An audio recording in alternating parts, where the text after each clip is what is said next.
জন্ম মৃত্যু বিবাহ এসব তো উপরওয়ালার হাতে থাকে। তো এই নাটকের ব্যাপারটা আরো স্পষ্ট হয়ে আসছে, তার সাথে বিয়ে হওয়ার কথা তার সাথে হয় নাই, যেদিকে আল্লাহ বিয়ের তৌফিক দিছে ওইদিকে হয়েছে।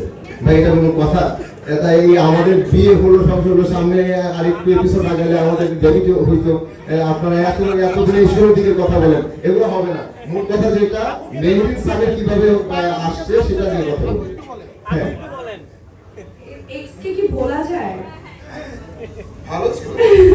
আচ্ছা, সেটা হচ্ছে জামাইকে সাথে নিয়ে এক্সকে যদি বলি এখন এটা তো আসলে পাপ হবে, বাট তারপরে বলছি সেটা হচ্ছে যদি কাউকে ভালোবাসি সেই ভালোবাসার মানুষটি কখনো বলা যায় না, তো হয়তো সেটা প্রকাশ করবো।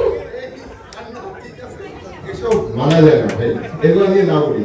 আমরা অন্যদিকে চলে যাই। কথা সেটা হচ্ছে যে সে বিয়ের সময় খুব একটা বুঝে নাই, বিয়ের পরে বুঝতে পারছে সে তার মানুষটার কাছে আসছে, এবং মানে মানুষটা যথাযথ মানুষের কাছে এসে পৌঁছাইছে, এবং সংসারটা সুখী রাখার জন্য সে যথাসাধ্য চেষ্টা করে গেছে।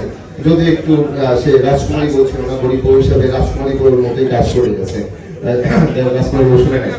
আমার কথা হচ্ছে এখান থেকে একটা প্রশ্ন আসছিল, এই মেহেরিন এবং স্বামী হওয়ার ক্ষেত্রে কার অবদান কি বিষয় আসে, যেটা ছিল এটা এই দুইটা চরিত্র এত চমৎকার ভাবে আসছে স্ক্রিপ্টে, এবং সেই স্ক্রিপ্টটা হচ্ছে আমাদের মোস্তফা কামাল রাজ ভাই, উনি আমাদের নির্মাতা।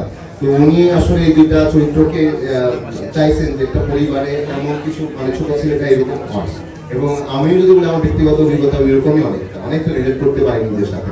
তো ওই জায়গাটাতে রাখতে চেয়েছেন, এবং সবার যে একটা ইন্টেনশন থাকে যে ছেলে এক সময় বড়লোক হবে, বড়লোক হয়ে আমরা এই যে আজকে প্রধান করে ঘুরে বেড়াবে, ব্যাপারটা এই জায়গাতেও রাখবে রাখে নাই একটা জায়গায়। কারণ ছোট ছেলেরা ঠাকুর ছোট ছেলের মতো, এবং তার যে চিন্তা ভাবনা, তার যে অনেস্টি, তার যে সততা, এবং তার যে এক ধরনের যে সে যা করবে ভালো কিছুই করবে, যা হবে ভালো কিছুই হবে, এর মধ্যে রাখতে চেয়েছে আর চরিত্রটাকে।